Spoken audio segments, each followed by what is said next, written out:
আসসালামু আলাইকুম। কি জানি একটা মিসিং ছিল ভাই। সিনেমার সবকিছুই হচ্ছিল, সিনেমা হচ্ছিল, নতুন সিনেমা আসছে, সিনেমা হল ওপেন হইছে, দর্শক হলে যাচ্ছে। But something is missing. সে মিসিংটা এখন পাইলাম রে ভাই। সেই something is missing has appeared. সেটা হলো গিয়া এমডি ইকবাল। যত যাই বলেন না ভাই, এমডি ইকবাল যদি মাঠে না থাকে, মাঠ কিন্তু গরম থাকে না। এমডি ইকবালের এই কথাটা কিন্তু সত্যি। সে কিন্তু মাঠে আইসা মাঠ গরম করে দেয়।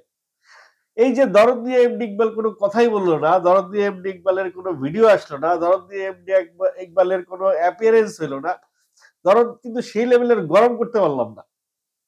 দরদ মানে 180 ডিগ্রি সেলসিয়াস হয় নাই, হয়তো 100 ডিগ্রি হয়েছে, 101 ডিগ্রি হয়েছে, বা 103 ডিগ্রি হয়েছে, মানে এর চেয়ে বেশি জ্বর উঠে নাই দরদের। জ্বরদের জ্বর উঠবে 108, 110, 112, মানুষ হিট হয়ে ফিট হয়ে যাবে। সেটা হইল না শুধুমাত্র এমডি ইকবালের কারণে। এমডি ইকবাল সাহেব আসলেন না, তিনি শাকিব খানকে নিয়ে কথা বললেন না, তিনি দরদ নিয়ে কথা বললেন না, আমরাও কন্টেন্ট বানাইতে পারলাম না। এমডি ইকবাল যদি আসতেন তাহলে কিন্তু আরো মিনিমাম 500-600 কন্টেন্ট হইতো। যাই হোক, এমডি ইকবাল আসছেন, দেরিতে হইলেও আসছেন। তিনি একটা নতুন কিছু নিয়ে আসছেন, তিনি আসছেন ধ্বংস করে দিতে আসছেন। তিনি একেবারে ধ্বংস করে দিতে আসছেন, কারণ হচ্ছে তার যে নতুন সিনেমাটি তিনি আসছেন সেটির নাম হচ্ছে ডেস্ট্রয়। এবং এই সিনেমা তিনি নিজেই প্রযোজনা করছেন। তার অনেক টাকা, তার অনেক টাকা, তাই তিনি নিজেই এই সিনেমা প্রযোজনা করছেন। এবং এই সিনেমার হিরো অনন্ত জলিল এবং নায়িকা বর্ষা। আপনারা নিশ্চয়ই নাম দুটো শুনে অনেক খুশি হয়েছেন, কারণ দীর্ঘদিন আপনারা সিনেপ্লেক্সে গিয়ে হাসতে পারছেন না। দীর্ঘদিন আপনারা সিনেপ্লেক্সে গিয়ে ডায়লগের এগেনস্টে খিলখিল করে হাসতে পারছেন না। দীর্ঘদিন আপনারা সিনেপ্লেক্সে গিয়ে কারো অ্যাক্টিং দেখে হাসতে পারছেন না। অ্যাক্টিং দেখে কাঁদেন বা পুলকিত হন বা রোমাঞ্চিত হন, তার কোনো গ্যারান্টি নাই। হাসবেন, এটার গ্যারান্টি আছে। যার এত দর্শক সিনেপ্লেক্স মাল্টি স্ক্রিনে, সিনেপ্লেক্স গুলোতে, সেই অনন্ত জলিল এতদিন একটা লম্বা গ্যাপ দিয়েছে। কিল হিমের পরে তাকে আর দেখা যায় নাই। সেই অনন্ত জলিলকে নিয়ে এমডি ইকবাল আসছেন আগামী বছরের প্রথম দিকে, অর্থাৎ এই মাসের পরের মাসে ডিসেম্বর 2025 সালের প্রথম দিকে সিনেমার শুটিং শুরু করবেন, এবং 2025-এই সে রিলিজ দিবে কোনো একটা ঈদে। তাইলে যদি সেটা ঈদেই হয়, তাহলে এমডি ইকবালের সঙ্গে কার ফাইট হবে? এমডি ইকবাল কার সিনেমার সাথে ফাইট করবে? এখন শোনা যাচ্ছে যে 2 ঈদেই শাকিব খান থাকবেন। শাকিব খানের সিনেমা 2টা ঈদেই থাকবে। একটা রায়হান রাফি বলছে যে একটা ঈদে শাকিব খানকে নিয়ে করবে, আরেকটা ঈদে জিতকে নিয়ে করবে। এটা রায়হান রাফির ঘোষণা। সেই মোতাবেক শাকিব খান কিন্তু 2 ঈদেই থাকছে। তাইলে এমডি ইকবালের প্রতিযোগিতাটা হবে কার সাথে? আবারও কি শাকিব খানের সাথে এমডি ইকবালের প্রতিযোগিতা হবে? নাকি এমডি ইকবালের প্রতিযোগিতা হবে জিতের সাথে? নাকি জিত শাকিব খান দুজনের সাথেই? তার সাথে আবার যোগ হয় আফরান নিশো, তার সাথে যদি যোগ হয় সিয়াম আহমেদ, তার সাথে যদি যোগ হয় আমাদের আদর আজাদ, তাহলে কিন্তু খেলা একেবারে বাম্পার জমে গেল। মাঠে এমডি ইকবাল, ময়দানে এমডি ইকবাল, খেলা কিন্তু ফাল ফাল। দারুণ একটা খেলা হবে তখন। যাই হোক, শুভকামনা এমডি ইকবালের জন্য। তিনি ডেস্ট্রয় নামক একটা ছবি নিয়ে আসছেন। শুটিং শুরু হবে আগামী বছর থেকে, এবং তিনি এই সিনেমাটা করবেন সমুদ্রের মাঝখানে। যদি সমুদ্রের মাঝখানে সিনেমাটা করেন তাহলে অনেক কথা উঠে আসে। অনেকে বলবে যে MD Iqbal lion cinema copy করছে, কিন্তু এমডি ইকবাল বলবে যে আমার গল্প আমি আগে রেডি করছি, রাফি আমার গল্প কপি করে লায়ন বানাইছে। এই ধরনের কথা হয়তো চলে আসতে পারে, অনেক কিছু আসতে পারে। সেগুলো যেগুলো আসবে সেগুলো কিন্তু পরে কন্টেন্ট বানাবোই। কিন্তু আপাতত তিনি যে সমুদ্রের মাঝখানে সিনেমাটা বানাবেন, এটা নিয়ে কিছু কথা বলি চলেন। কারণ এত জায়গা থাকতে, পৃথিবীতে এত জায়গা থাকতে কেন সমুদ্রের মাঝখানে অনন্ত জলিল সাহেবকে নিতে হচ্ছে? আর অনন্ত জলিল সাহেব ধ্বংস করবেন সমুদ্রের মাঝখানে গিয়ে কাকে? ভিলেনটা কে হবে? আমি ইকবাল সাহেবকে সাজেস্ট করবো, যেহেতু তিনি এখনো শুটিং শুরু করেন নাই, গতবার ভিলেন হিসেবে তিনি রুবেল সাহেবকে নিয়েছিলেন। রুবেল সাহেবকে প্রপার ইউটিলাইজ করতে পারে নাই। এইবার আমি ইকবাল সাহেবকে সাজেস্ট করব উনি যেন ভিলেন হিসেবে আমিন খানকে নেন। আমিন খান একটা ক্রেজ আছে। আমিন খানের অ্যাকশন হিরো হিসেবে একটা জনপ্রিয়তা আছে, জনশ্রুতি আছে। এবং আমিন খান রিসেন্টলি যে ওয়ালটনের যে বিজ্ঞাপনগুলোতে তিনি যেভাবে অ্যাপিয়ার হচ্ছেন, তাতে মনে হচ্ছে যে আমিন খানকে যদি এইভাবে মাল্টিপ্লেক্সে তাকে যদি দেখতে পাইতাম, তাহলে খুব ভাল লাগতো। অনেকেই তো আমিন খানকে বলছে বাংলার সঞ্জয় দত্ত বা অনিল কাপুর। অনিল কাপুরের সাথে তুলনা দেওয়াটা আমি মেনে নিচ্ছি, কারণ ওই অনিল কাপুরেরও বয়স বাড়ে না, আমিন খানেরও বয়স বাড়ে না। সেই যে শুরু থেকে যাই দেখছি এখনো পর্যন্ত সেই একই রকম দেখছি দুজনকে। বাংলার অনিল কাপুর হিসেবে আমিন খানকে আমি ১০০তে ১০০ দিব। আর সঞ্জয় দত্তের বিষয়টা, হ্যাঁ, অ্যাকশন হিরো হিসেবে সঞ্জয় দত্তের একটা ইয়ে আছে, জায়গা আছে বলিউড ইন্ডাস্ট্রিতে। তো সেইখানে আমাদের কিছু ড্যাশিং ভিলেন লাগবে। শুধু ভিলেন হইলে হবে না, হিরোর মতো ড্যাশিং ভিলেন লাগবে। যদি ড্যাশিং ড্যাশিং ড্যাশিং ড্যাশিং ডিসুম ডিসুম করে, যদি ড্যাশিং ড্যাশিং ভিলেন ডিসুম ডিসুম করে, সেটা কিন্তু অনেক অ্যাট্রাকটিভ লাগবে। সেইটা দর্শক খুব এনজয় করবে, খুব লুফে নিবে। তো সেই জায়গা থেকে আমিন খানকে যদি রাজি করানো যায়, উনি তো ভিলেন করছে কিনা আমি জানি না, মনে হয় না করছে এখনো পর্যন্ত। তো আমিন খানকে যদি অনন্ত জলিলের সিনেমায় ভিলেন হিসেবে রাজি করানো যায় এবং তাকে প্রপার স্পেসটা দেওয়া হয়। এখন রুবেল সাহেবের মতো নিয়ে ২ সিন ৩ সিন করায় ছাইড়া দিবেন, ওই টাইপের ভিলেন আমিন খান করবে না। বললেও করবে না। তো আমিন খানকে নিতে হলে একেবারে তাকে প্রপার একটা স্পেস দিতে হবে ভিলেনের, বা সেকেন্ড মানে মাল্টি মেগা স্টার কাস্টিং হয় না? একই সিনেমায় কমল হাসান ছিল, একই সিনেমায় রজনীকান্ত ছিল।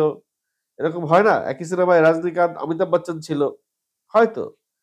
তো সেরকম একটা মেগা কাস্টিং যদি হয় যে ২ জনই হিরো, অনন্ত জলিল সাহেবও হিরো, আমিন খানও হিরো, সেরকমও হইতে পারে। আমাদের দেশে দীর্ঘদিন মেগা কাস্টিং দিয়ে কাজ হয় না।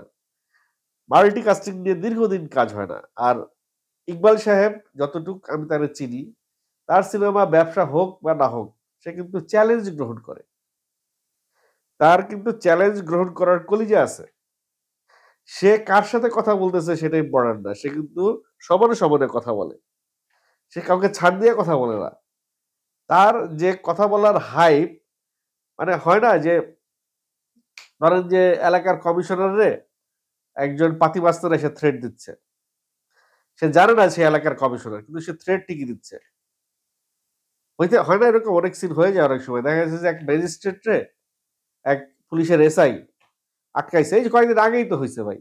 এক আর্মির মেজর পুলিশের এসি কলার ধরে নিয়ে গেছে থানায়। তারপরে পরের দিনই দেখি যে ওই মেজরের পাও ধরে মাপ চাইতেছে পুলিশের এসি। তো ওই এসির যে মানে ওই সময় যে ভিডিওতে আমরা দেখছি পুলিশের ওই এসির যে পাওয়ার, ভাই, যে কম মানে ডায়লগ, তার যে মানে সামনে কে আছে ম্যাটার করে না। তো ইকবাল সাহেব কিন্তু কাউরে ছাড় দিয়ে কথা বলে না, কাউরে মাইপে কথা বলে না। সে একেবারে মানে তার এই জিনিসটাই আমাদের কাছে খুব ভাল লাগে এবং এই জিনিসটা নিয়ে আমরা অনেক কনটেন্ট বানাই। তো যাই হোক, ইকবাল সাহেব ডেস্ট্রয় সিনেমা নিয়ে আসছে। সাথে থাকছে অনন্ত জলিল আর বর্ষা। বর্ষা একটা জায়গায় বর্ষা আমার ক্লাসমেট। আমি একটু ছোট্ট করে বলে দেই, বর্ষার সঙ্গে আমার একটা সখ্যতা আছে। দীর্ঘদিন আমি কনটেন্ট বানাচ্ছি। বলি নাই কোনোদিন। আজকে বলি। বর্ষা যখন বর্ষা না, আমরা একই ইউনিভার্সিটিতে পড়তাম। একই ইউনিভার্সিটিতে পড়তাম, একই সাবজেক্টে পড়তাম। তখন তার সঙ্গে আমার তখন থেকে পরিচয়। হয়তো সে আ আ ওই সময়টা তার কতটুকু মনে আছে আমি জানি না। বাট সে তার যে মনে আছে এটা আমি পরে মানে পাইছি, প্রমাণ পাইছি। সেটা হচ্ছে যে আ ইকবাল সাহেবের একটা প্রিমিয়ার শোতে গেছিলাম লাস্ট সিনেমার। আ যেই সিনেমাটা লাস্ট করলো ওই যে ভূতের ছবি, যে 'ডেড বডি'। 'ডেড বডি'র প্রিমিয়ার শোতে গিয়ে বর্ষার সঙ্গে আমার মুখোমুখি দেখা হয়েছিল। এমনিতে নরমালি খুব একটা দেখা হওয়ার অপশন হয় না, সুযোগ হয় না। সামনাসামনি দেখা হয়েছে। তখন শি স্টারেড এট মি অ্যান্ড আমি চিন্তা করলাম যে তাহলে পরিচয়টা দেয়া যায়। সে অনেকক্ষণ তাকিয়ে আছে। দেন আমি বললাম যে, "হ্যাঁ, আমি অমুক, অমুক ইউনিভার্সিটিতে পড়ছি। তুমি আর আমি একসঙ্গে।" Then she recognised and told me যে হ্যাঁ, অনেক যাক স্বল্পক্ষণ আমাদের সেই ইউনিভার্সিটির কিছু কথা হইল। তো বর্ষাকে নিয়ে কিন্তু আমি খুব বেশি কিছু বলতে পারব না। আ কারণ সে আমার ইউনিভার্সিটির আ সহপাঠী। তো তাকে নিয়ে খুব আগে পিছে খুব বেশি কিছু বলতে পারব না। কেমন জানি লাগবে। আমারই আ সহপাঠী। তো সেই জায়গা থেকে আ শুধুমাত্র দুলাভাইরে নিয়েই কথা বলি। যেহেতু আমার ক্লাসমেটের হাসব্যান্ড অনন্ত জলিল সাহেব। সে ব্যবসায়ী মানুষ। ব্যবসার মাঝে মাঝে সে সিনেমা করে। এটা সে যে একটা আমাদের পুরো ফিল্ম ফ্র্যাটার্নিটিকে একটা এন্টারটেইন করার জন্যে যে দায়িত্বটা সে নিয়েছে, এই দায়িত্বটা খুবই গুরুত্বপূর্ণ একটা দায়িত্ব। আমরা হাসি, তাকে নিয়ে হাসি বা তাকে নিয়ে তামাশা করি বা তাকে নিয়ে জোক করি, যাই করি না কেন। এই লোকটা কিন্তু ফিল্ম ইন্ডাস্ট্রিকে অনেক কিছু দিচ্ছে। সে কিন্তু মেলা টাকা ইনভেস্ট করছে ইন্ডাস্ট্রিতে। তার আ এ ইনভেস্টমেন্ট এর কারণে আমাদের দেশে অনেক টেকনোলজি আসছে সিনেমার ভিতরে। সে কিন্তু অনেক আ হাইপোথেটিক্যাল বা হাই আ টেকনোলজি বা ইন্সট্রুমেন্ট এগুলো কিন্তু সে তার সিনেমায় অনেক ব্যবহার করছে, ব্যবহারের প্র্যাকটিসটা শুরু করছে। এবং ওই যে আ পার্সোনাল ভ্যান, পার্সোনাল ভ্যান যেটা বাংলাদেশে কোনো বাংলাদেশের সুপারস্টার শাকিব খান তারও একটা পার্সোনাল ভ্যান এই মুহূর্তে নাই। কিন্তু অনন্ত জলিলের একটা পার্সোনাল ভ্যান আছে। যেটা নিয়ে সে শুটিং এ যায়। এবং এইটার কারণে হয়তো এই প্র্যাকটিসটা হয়তো সামনে শুরু হবে। যেটা আমাদের পাশের দেশে একেকটা আ হিরোকে, নায়িকাকে পার্সোনাল ভ্যান দেয়া হয় শুটিং সেটে। আমাদের দেশের নায়ক-নায়িকাদেরকে এমনভাবে ট্রিটমেন্ট করে ভাই, পারলে বলে যে রাস্তার মধ্যে ড্রেসটা চেঞ্জ করো।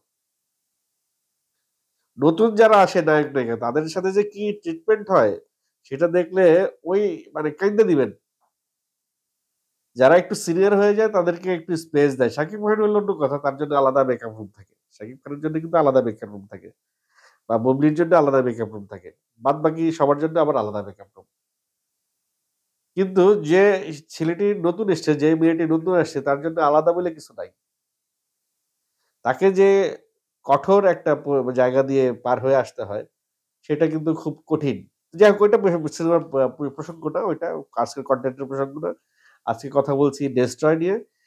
আ ইকবাল সাহেব ডেস্ট্রয় নিয়ে আসছেন। কিন্তু এখনো পর্যন্ত তিনি সিন হন নাই কনটেন্ট এ, ভিডিওতে।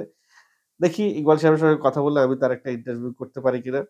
আই হোপ ইকবাল সাহেব আবার তার স্বরূপে আবার স্ক্রিনে আসবেন, আবার খেলা জমে উঠবে। মাঠ জমে থাকবে, সিনেমার মাঠ জমে থাকবে। গরম হয়ে থাকবে সিনেমা পাড়া।